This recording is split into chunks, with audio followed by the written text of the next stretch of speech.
Hey, everybody. A very cool one today for you, a very educational one.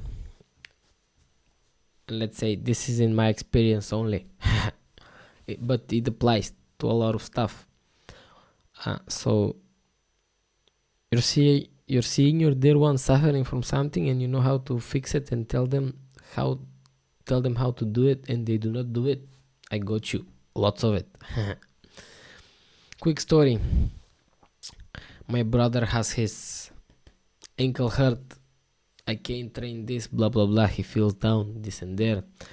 My grandma has a really bad cough, and she kinda asked me for a solution, but she doesn't wanna really work for it. My father says his joints hurt every winter. I have a solution, but my grandma says my shoulder hurts. Actually, I think a little bit progress on that side, but I'll what is my point? I know how to fix everyone's pains, but the thing is, do they want to fix their pain? I know how I want to, but do they want? My point is, they have to want it. There's no point in me trying to get someone to lose weight if they don't want to. Even if I give them money for it, they won't do it, They have to want it. And they have to really, really want it badly. Like your ideal client. You can't force them into it. They really have to need it. Or tell them that they need it.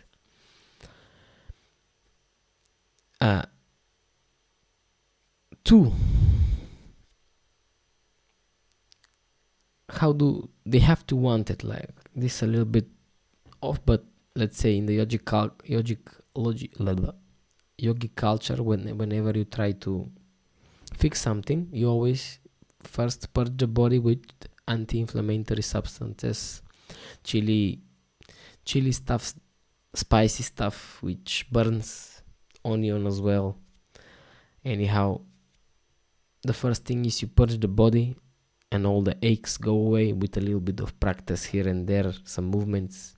You get it fixed, blah blah. But what is my point? You can't make them do that. Everything needs an investment, and they just sit like ducks and gobble it up, waiting for it to go away. They cry about it. You want to help them, but they don't want to do anything about it, and you want to do more about it than they want to, but you can't. The worst part is that you can do nothing about it. You literally can do nothing about it. They're not invested enough to do it, and it breaks you in half. But what can you do? Like, you can't make them do it. They have to want it. So we transition to persuasion. Anyhow, next is educate. What do I mean this? To draw out means to educate.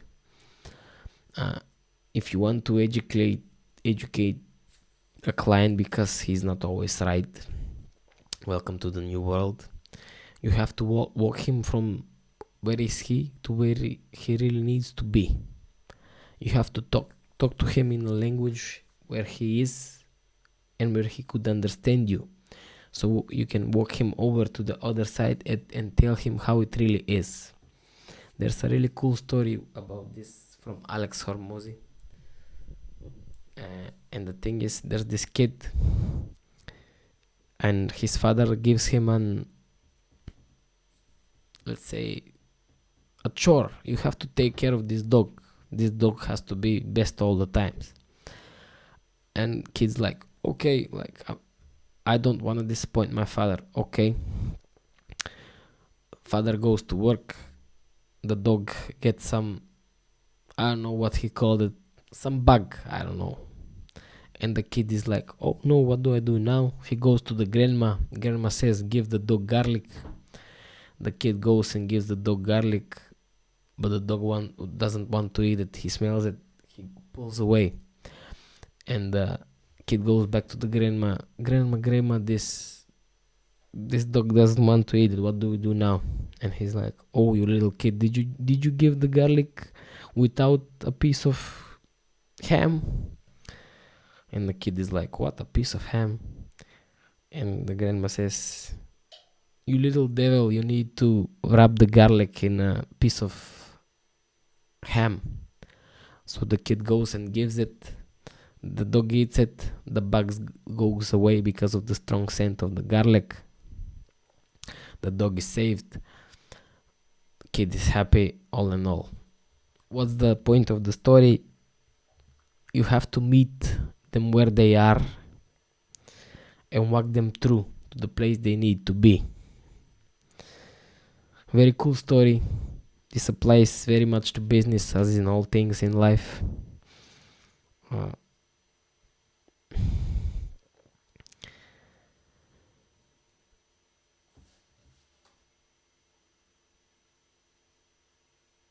So let's say, how do you make them want it? They have to invest themselves. How do they invest themselves? By you making them an offer you can't refuse. And you're knowing them like pretty well. You know your home guys pretty well. And that means, in a sense, they're your ideal client. For example, I have my brother. His ankle hurts, okay? And what would be an offer he can't refuse? So let's say I say to him, okay, I will do everything for you. I will write down the practices. I will show them to you. I will keep you accounted for them every day. All you have to do is invest an hour and a half monthly. And he is like, an hour and a half monthly? Oh yeah, easy. No work. Nothing, no work. 3 minutes daily. Oh my god, easy. And it really would work. That, in a sense, is an offer you can't refuse, you know.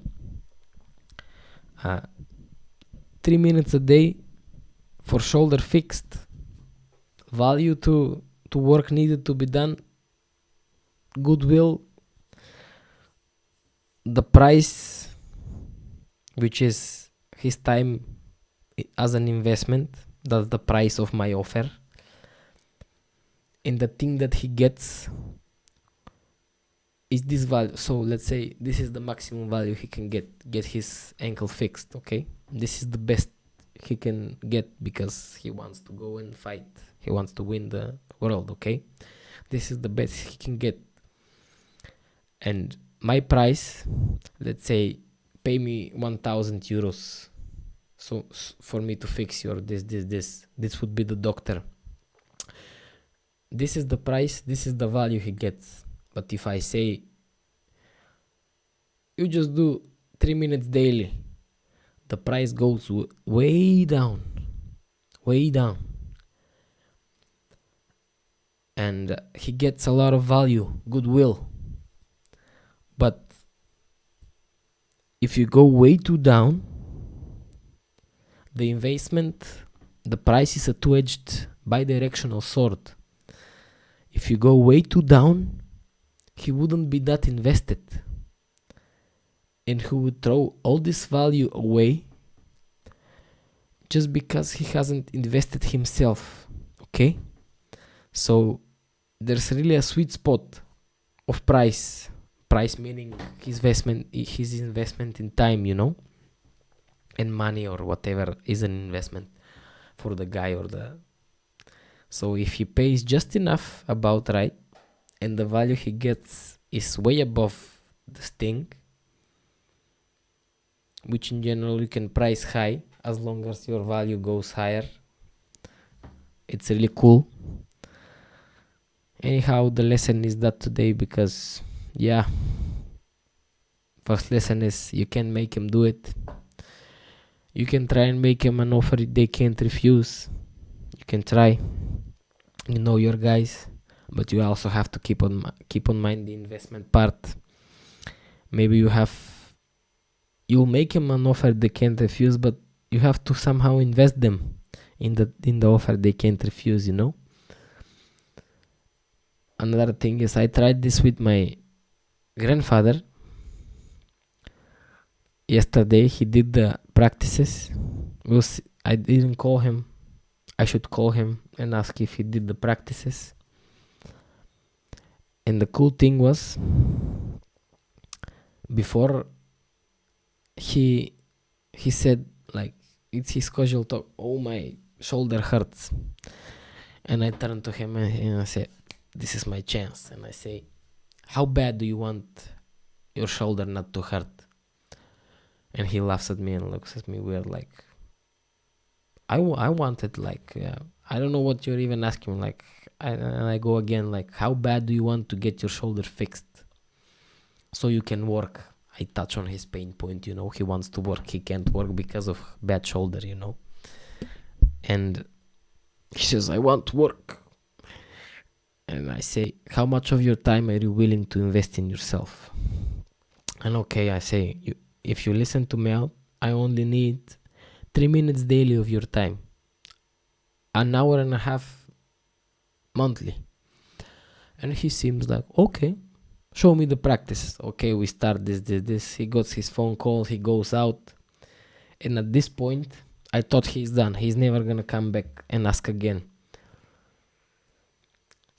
And I do my stuff here, and then he comes back and he asks, we didn't finish the practices. And I'm like, this thing works. Okay, I like this. So I show him the practices, I make a list. I don't know if he did them today. I didn't call him, but I will call him and I will see. Another lesson from this is, your family is business practice. Everything is a business practice. Business is such a vast field of skills, so you can practice anywhere, anything, anywhere. It's really a cool thing to have, but remember, they have to want it, or you have to make them want it.